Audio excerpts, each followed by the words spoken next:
Assalamualaikum warahmatullahi wabarakatuh. Alhamdulillah rabbil alamin, wassalatu wassalamu ala asyrafil anbiya wal mursalin sayyidina Muhammadin wa ala alihi wa ashabihi ajma'in. Wa qala Allah ta'ala fi kitabihil karim ba'da a'udzubillahi minasyaitonir rajim, ya ayyuhalladzina amanu taqullaha haqqa tuqatih wa la tamutunna illa wa antum muslimun. Hadirin jamaah rahimakumullah, Ramadan Mubarak, mudah-mudahan Ramadan kita penuh keberkahan ya, dan mari kita awali dengan sama-sama mensyukuri nikmat iman dan Islam yang masih mengiringi hidup kita, nikmat sehat walafiat yang masih mengiringi hidup kita. Salawat salam sejahtera senantiasa kita doakan semoga tercurah kepada manusia pilihan Nabiullah Muhammad sallallahu alaihi wasallam, keluarganya, sahabatnya, dan para pengikutnya yang setia hingga akhir zaman, dan semoga kita termasuk umatnya yang dirahmati Allah Ta'ala, amin ya rabbal alamin. Saudaraku rahimakumullah, malam hari ini tema kita adalah al-mustaqbal lihadatin, masa depan di tangan al-Islam, di tangan agama Allah Ta'ala al-Islam ini ya. Tema ini sangat penting karena dengan kita membahas tema ini diharapkan kita tetap memiliki jiwa tafa'ul ya, atau jiwa optimis ya. Menjadi mukmin yang senantiasa optimistik ya. Kenapa? Karena tanpa jiwa optimistik kita akan berjalan di muka bumi ini dengan perasaan serba kecewa, perasaan serba pesimis ya, perasaan dengan anggapan masa depan suram dan seterusnya ya. Nah, untuk itu saya ingin mengawali pembicaraan kita dengan memperlihatkan satu hadis ya. Dalam slide ini kita akan melihat ya, sebentar saya perlihatkan dulu slide-nya. Jadi di dalam slide ini Anda bisa melihat bahwa Nabi Muhammad SAW menyampaikan satu hadis ya, yang mengandung optimisme yang berbunyi, qala an-nabiy sallallahu alaihi wasallam, ubashirukum bil mahdi yub'atsu fi ummati ala ikhtilafin minan nasi wa zalazil. Maaf. Fayamla'ul arda qistan wa adlan kama muliat jawran wa zulman. Artinya, kukabarkan berita gembira kepada kalian mengenai Al-Mahdi yang diutus Allah Ta'ala ke tengah umat ini, umatku, ketika banyak terjadi perselisihan antar manusia dan gempa-gempa. Dia, Al-Mahdi, akan memenuhi bumi secara merata dengan keadilan dan kejujuran, sebagaimana sebelumnya bumi dipenuhi secara merata dengan kesewenang-wenangan dan kezaliman. Ya. Jadi, di dalam hadis ini, jelas Nabi mengawali ya, sabdanya dengan kalimat ubasyirukum, kuberikan kabar gembira kepada kalian ya, bil mahdi, dengan diutusnya al-mahdi ke tengah umatku saat banyak terjadi perselisihan antar manusia, wazalazil, dan gempa-gempa ya. Nah, menariknya di sini ada penyebutan tentang sosok Al-Mahdi. Al-Mahdi ini bukan nama seseorang. Al-Mahdi adalah gelar. Gelar yang maknanya adalah seorang laki-laki yang mendapat petunjuk dari Allah Ta'ala dan sekaligus seorang laki-laki yang ditunjuk Allah Ta'ala untuk memainkan peranan spesial, peranan khusus, peranan istimewa selaku Amirul Mukminin fi akhir zaman, pemimpinnya orang-orang beriman di akhir zaman ya. Dan memang kita, saya, Anda, kita semua ya, sudah berada di akhir zaman ya. Bahkan sebenarnya istilah akhir zaman ini terkait erat dengan diutusnya khataman nabiyyin, penutup rangkaian para nabi, yaitu Nabi Muhammad sallallahu alaihi wasallam. Karenanya nabi kita kadang dijuluki Nabi akhir zaman. Apa maknanya? Maknanya semenjak diutusnya Nabi Muhammad SAW ke dunia ini, maka sejarah dunia ini memasuki lembaran akhir zaman. Ya. Dan karenanya kita umat Muhammad SAW dijuluki umat akhir zaman. Ya. Apa maknanya? Maknanya we are the last of mankind. Kita ini, umat Islam ini, umat Muhammad SAW ini adalah umat terakhir dari perjalanan umat manusia. Sesudah kita nggak ada lagi manusia. Nah, hanya saja yang perlu disadari adalah bahwa Nabi Muhammad SAW telah menjelaskan dalam hadis yang lain ringkasan sejarah umat Islam. Ya. Dan saya coba memperlihatkan hadis berkenaan dengan ringkasan sejarah umat Islam itu. Ya. Ini aslinya, jadi saya menyebutnya hadis ringkasan sejarah umat Islam. Ya.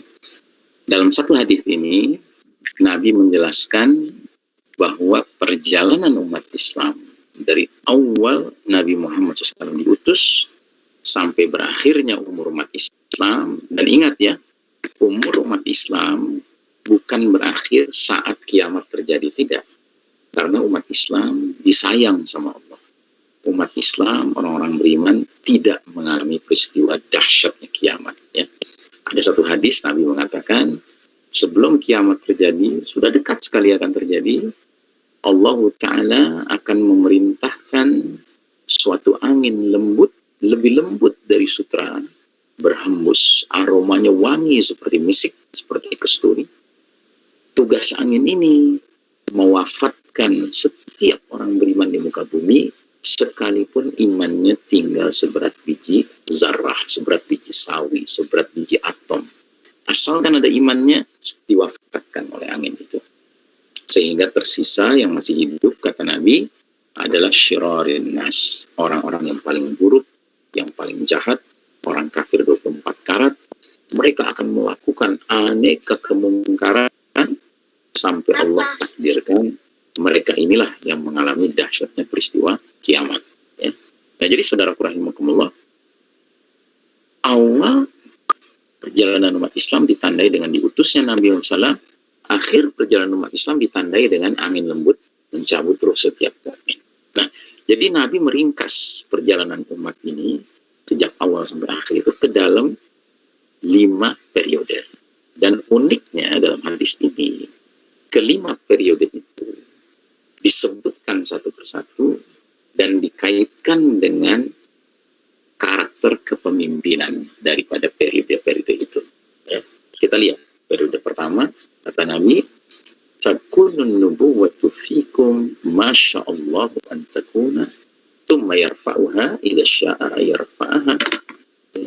Kalian umat Islam akan mengalami babak pertama, namanya babak an-nubuwah, kenabian.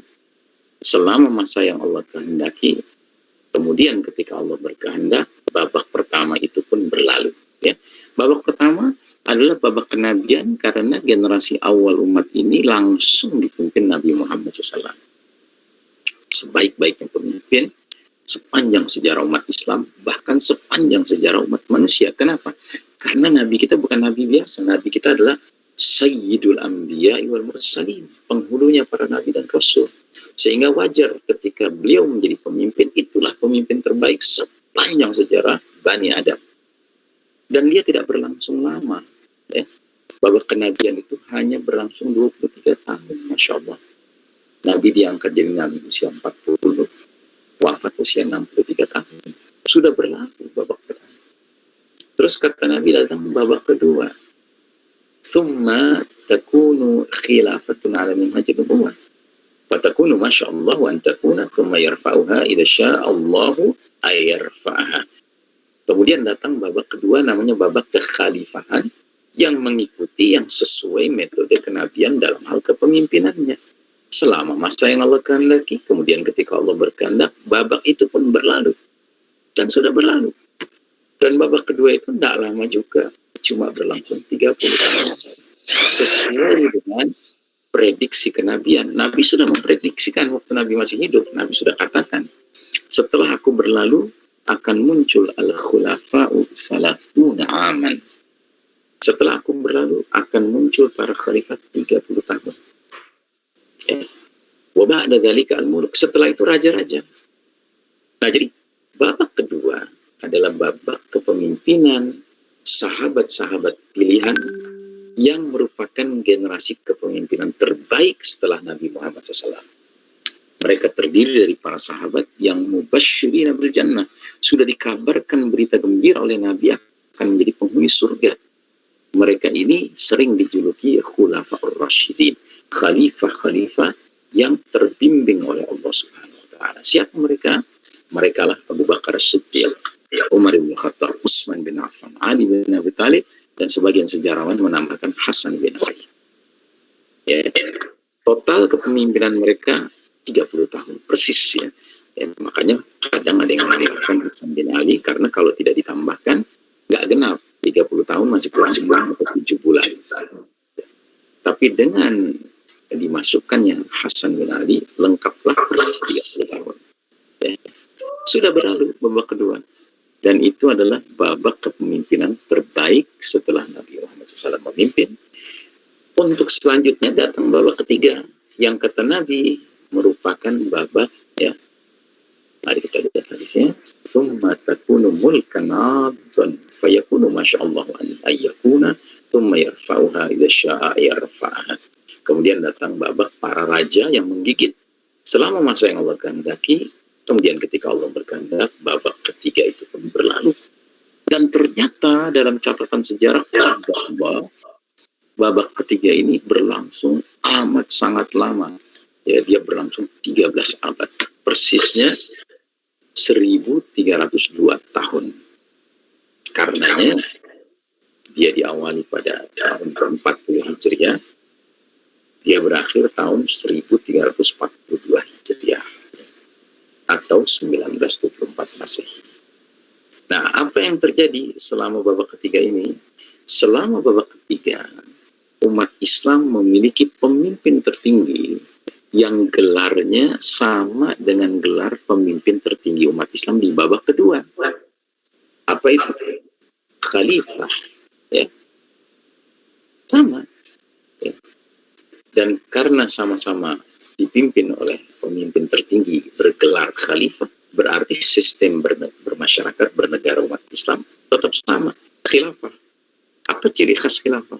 Sumber nilai, sumber norma, sumber hukum dari kitabullah wa sunnah, Al-Quran dan sunnah. Ya. Tapi kenapa Nabi menyebutnya dengan istilah yang berbeda? Tidak meneruskan saja dengan istilah khilafah ala minhajin nubuwah, kekhalifahannya mengikuti metode kenabian. Karena di babak ketiga, proses pergantian khalifah kepada khalifah berikutnya tidak seperti di babak kedua. Di babak kedua, pola pergantian itu melalui mekanisme musyawarah untuk mufakat, sepakat siapa pengganti dari khalifah sebelumnya lewat musyawarah orang-orang tertentu yang memang dipercaya dan memang capable. Ya. Nah, kemudian setelah disepakati dibayar. Ya. Tapi di babak ketiga, pergantian seorang khalifah kepada khalifah berikutnya meniru cara-cara kerajaan. Jadi ada waris mewarisi, ada penunjukan dari khalifah sebelumnya. Dan karenanya di babak ketiga, sejarah mencatat selama 1302 tahun itu silih berganti, jatuh bangun aneka kerajaan Islam. Ya. Kerajaan Islam itu banyak sekali, tetapi ada 3 yang menonjol. Kerajaan keluarga besar Umayyah, kerajaan keluarga besar Abbasiyah, dan kerajaan keluarga besar Utsmani Turki. Ya. Nah, jadi saudaraku rahimahullah, sudah berlalu babak ketiga. Ya. Dan kita tidak boleh pungkiri, di babak ketiga, umat sempat merasakan kadangkala ada khalifah-khalifah yang adil, ya, penuh kasih sayang kepada umat yang dia pimpin, tapi kadang-kadang ada khalifah yang zalim. Nah, tapi sekalipun khalifahnya zalim, umat ketika itu berusaha menahan diri. Karena apa? Karena mereka memandang kezaliman sang khalifah sifatnya personal. Sementara secara institusional umat merasa aman, tentram, nyaman, dinaungi oleh sumber nilai, sumber norma, sumber hukum kitabullah sunnah, ya. Nah, sampai kita memasuki babak berikutnya. Apa namanya babak berikutnya? Kata Nabi, "Tsumma takunu mulkan jabariyatan, fatakunu masyaallah an takuna, tsumma yarfa'uha idza syaa ayarfa'aha." Kemudian kalian memasuki babak para penguasa yang memaksakan kehendak mereka selama masa yang Allah kehendaki. Kemudian ketika Allah berkehendak, babak keempat itu pun berlalu. Sudahkah dia berlalu? Belum. Justru kita sekarang sedang berada di babak keempat itu. Babak yang saya mengistilahkannya sebagai the darkest chapter of the Islamic history. Ini babak paling kelam dalam sejarah umat Islam. Kenapa? Karena di babak keempat ini Allah memberikan ujian kepada umat Islam ini dengan ujian yang sangat dahsyat. Apa itu? Allah cabut hak kepemimpinan dunia dari tangan umat Islam yang sudah berlangsung ribuan tahun selama ini, untuk kemudian Allah serahkan tongkat kepemimpinan dunia ini kepada pihak lain. Siapa pihak lainnya? Pihak Barat, Eropa, Amerika, yang tidak lain adalah pihak kaum kafir Al-Yahud wan Nasara, the Judeo-Christian Society, masyarakat Yahudi Nasrani. Dan sejak saat itu kita pun mengalami apa yang Nabi sudah jelaskan 15 abad yang lalu. Apa itu? Nabi pernah mengatakan, sungguh kalian umat Islam akan mengikuti, ya, tata cara hidup umat-umat sebelum kalian, sejengkal demi sejengkal, sahasta demi sahasta, sehingga sekiranya mereka yang kalian ikuti masuk lubang biawak sekalipun, kalian terus tetap mengikuti mereka. Sahabat bertanya, ya Rasulullah, al-Yahud wan Nasara, ya Rasulullah, apakah yang kau maksud adalah kaum Yahudi Nasrani? Nabi menjawab, faman, siapa lagi kalau bukan mereka? Nah, itu kondisi kita sekarang. Dan kondisi ini dijelaskan lagi di hadis yang lain oleh Nabi SAW. Badiru bil a'mali fitanan kaqita'il lailil muslim. Bersegeralah kalian beramal sebelum datangnya fitanan. Fitanan itu bentuk jamak dari fitnah. Kalau fitnah itu ujian, satu. Kalau fitanan itu ujian, banyak. Jadi banyak fitnah berdatangan sekaligus kaqita'il lailil muslim. Sehingga menjadi seperti sepotong malam yang gelap gulita. Yusbihur rajulu mu'minan wa yumsi kafiran. Al yumsi mu'minan wa yusbihu kafiran. Di era itu, kata Nabi, seseorang di pagi hari beriman, sore harinya jadi kafir. Atau di sore hari dia beriman, pagi harinya jadi kafir. Mengapa itu terjadi? Ya bi'u dinahu bi'aradin minad dunya. Karena orang itu rela melepas, menjual dinnya, agamanya, demi memperoleh, meraih, merebut, ya, kenikmatan duniawi. Nah, jadi saudara rahimakumullah, we are living in the darkest chapter of the Islamic history. Kita sedang menjalani babak paling kelam dalam sejarah umat Islam. Ya. Yang karenanya, ya, kita lihat sekeliling kita hari ini, begitu banyaknya orang yang mengaku Muslim, tetapi silau, kagum melihat kiprah yang memimpin dunia hari ini, kaum kafir Yahudi Nasrani Barat itu. Ya. Sehingga apapun yang mereka tawarkan seolah-olah diikuti saja. Sekalipun kita sudah melihat bahwa mereka sendiri dengan mengikuti langkah-langkah seperti itu, mereka menuju ke jurang kehancuran. Tapi kita terus saja mengikuti. Nah, alhamdulillah, kembali ke hadis ini. Hadis ini belum berakhir. Nabi memberikan kita optimisme. Apa itu? Kata Nabi, babak keempat ini berlangsung selama masa yang Allah kehendaki. Kemudian ketika Allah berkehendak, babak itu pun berlalu. Ya. Jadi babak keempat ini sekalipun pahit, sekalipun kita sedang kalah posisinya, sekalipun kita sedang lemah, ya, secara kedudukan, sementara kaum kafir yang kuat posisinya, Tapi Nabi memberikan kita optimisme bahwasanya babak keempat ini punya expired date, dia punya masa berlaku. Ya. Dan kalau masa berlakunya sudah tiba, Allah ya menjanjikan lewat lisan Nabi SAW, "Tsumma takunu khilafatan ala minhajin nubuwah, tsumma sakata." Ya, ini dia. Ya. "Tsumma takunu khilafatan ala minhajin nubuwati, tsumma sakata." Kemudian akan datanglah babak terakhir, babak kelima, yaitu kekhalifahan sesuai metode kenabian. Kemudian Nabi diam. Kemudian Nabi dia mengisyaratkan sampai disitulah ujung perjalanan umat ini. Yang berarti apa? Umat ini akan berakhir dengan husnul khatimah, akhir yang baik. Dan kita meyakini berdasarkan ilmu akhir zaman yang kita pelajari, bahwasanya sang khalifah, pimpinan dari babak kelima itu adalah Al-Mahdi yang tadi kita bicarakan.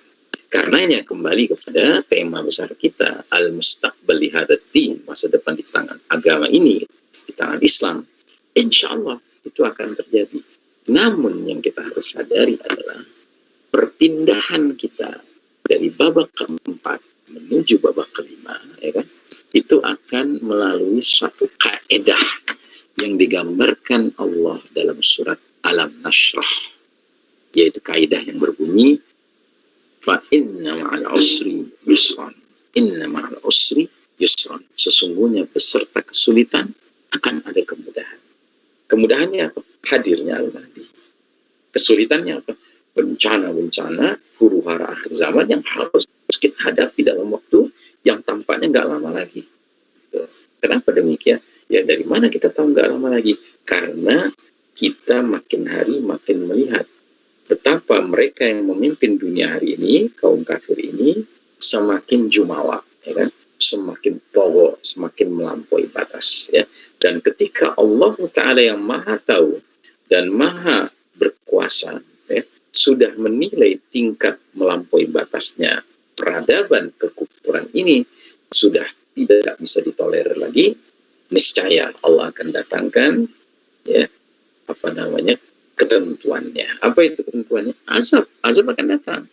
Nah, azab itu diantaranya disebutkan ad-dukhan, ya, kabut asap menyelimuti planet kita selama 40 hari 40 malam.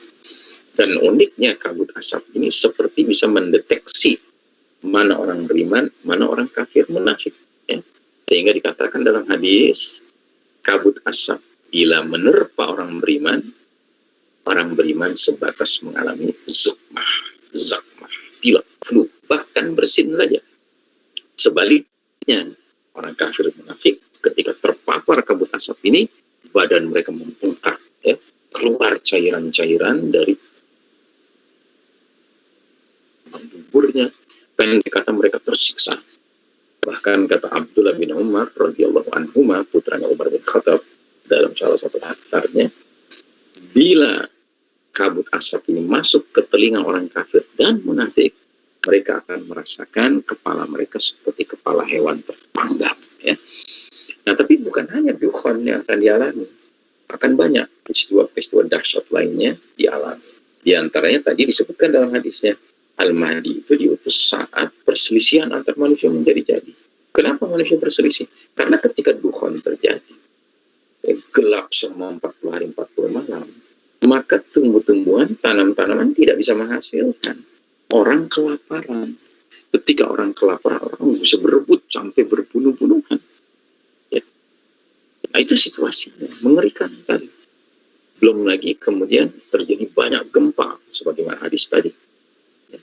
Gempa-gempa yang sampai ke tingkat bisa memutus jalur-jalur perjalanan, bisa memutus, ya, jalur-jalur perdagangan perniagaan, sebagaimana disebutkan oleh Abdullah bin Mas'ud dalam salah satu atsarnya, bahwasanya di zaman menjelang Al-Mahdi muncul, jalan-jalan sudah terputus, ya, perniagaan sudah terputus, ya. Bukan hanya itu, yang tidak kalah hebohnya adalah akan terjadi shutdown of modern technology berdasarkan isyarat Nabi dalam hadis riwayat Muslim. Nabi bersabda 3 kali, satu kalimat yang sama diulang 3 kali di hadapan para sahabat. Wa'udtum min haitsu badatum. kalian akan kembali kepada kondisi seperti sedia kala. Ya. Kalian akan kembali kepada kondisi seperti sedia kala.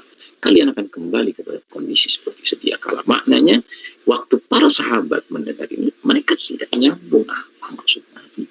Tapi kita yang hidup menikmati era teknologi canggih sekarang ini, seperti kita sedang majelis online begini, ini kan unik. Kita nggak ketemu, tapi kita bisa bermajelis. Ajib. Ya. Para sahabat mana pernah mengalami hal seperti ini.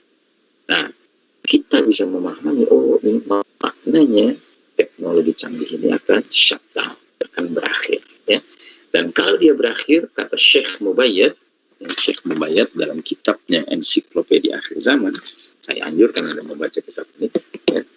Dalam kitab ini, beliau malah menggambarkan peristiwa shutdown modern teknologi itu merupakan peristiwa pertolongan Allah bagi umat Islam, keberkahan Allah bagi kaum beriman. Kenapa? Karena kalau itu terjadi merata di seluruh dunia, tentunya orang-orang kafir yang selama ini berlaku sombong dan merasa bisa menguasai semuanya lewat kecanggihan teknologi yang mereka kuasai, secara otomatis hilanglah sebab kesombongan mereka.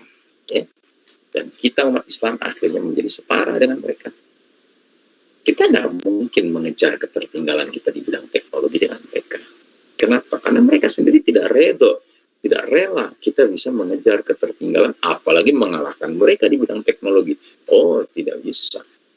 Makanya banyak kasus-kasus kita dengar mahasiswi muslim dari negeri muslim yang cerdas-cerdas belajar ke Amerika, ke Eropa, kalau dia sedemikian briliannya, kalau perlu dikasih warga negara barat supaya dia tidak pulang ke negeri muslim dan bermanfaat bagi negeri muslim.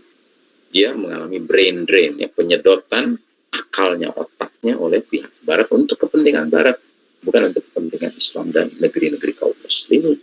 Ya. Atau misalnya kita tahu satu negeri muslim seandainya punya program, ya, untuk membangun PLTN, pembangkit listrik tenaga nuklir. Oh, dihalangi sama pihak barat karena dicurigai nantinya akan membangun senjata nuklir. Nah, jadi saudaraku rahimakumullah, kita harus optimis bahwa di tengah-tengah suasana dunia yang begitu heboh, banyak kesulitan-kesulitan karena efek bencana ini, bencana gempa, bencana dukhan, ya kan, bencana terjadinya shutdown modern teknologi, sesungguhnya bersamaan dengan itu akan muncul yusr, kemudahan. Nah, kemudahan itu adalah hadirnya the certified leader, ya, pemimpin yang mendapat sertifikasi dari Allah dan Rasulnya, dan kita diperintahkan oleh Nabi. Apa perintah Nabi? Nabi memerintahkan kita, فَإِذَا رَأَيْتُمُوهُ فَبَايِعُوهُ وَلَوْ حَبًّا عَلَى الثَّلْجِ فَإِنَّهُ خَلِيفَةُ اللَّهِ الْمَهْدِي. Bila kalian sudah membaca tanda-tanda Al-Mahdi akan muncul, hendaknya kalian berbaiat kepadanya sekalipun harus merangkak-rangkak di atas salju, karena sesungguhnya dialah Khalifatullah Al-Mahdi. Allahumma ja'alna min jayshil mahdi alladhina akhadhu ahdal husna jayyid ishkarin dan syahidan. Mudah-mudahan kita termasuk diizinkan Allah bergabung dengan barisan Al-Mahdi, sehingga kita akan memperoleh dua alternatif, dua opsi kebaikan. Apa itu? Ishkariman, hidup mulia di bawah naungan syariat Allah Ta'ala, atau mutsyahidan, atau mati syahid dikarenakan ikut dalam berjihad fisabilillah, ya, dan akhirnya menemui kematian dalam medan jihad. Wallahu a'lam bishawab. Demikianlah. Allah ala nabiyina Muhammadin wa ala alihi wa sahbihi sallim tasliman. Walhamdulillahi rabbil alamin. Wassalamualaikum warahmatullahi wabarakatuh.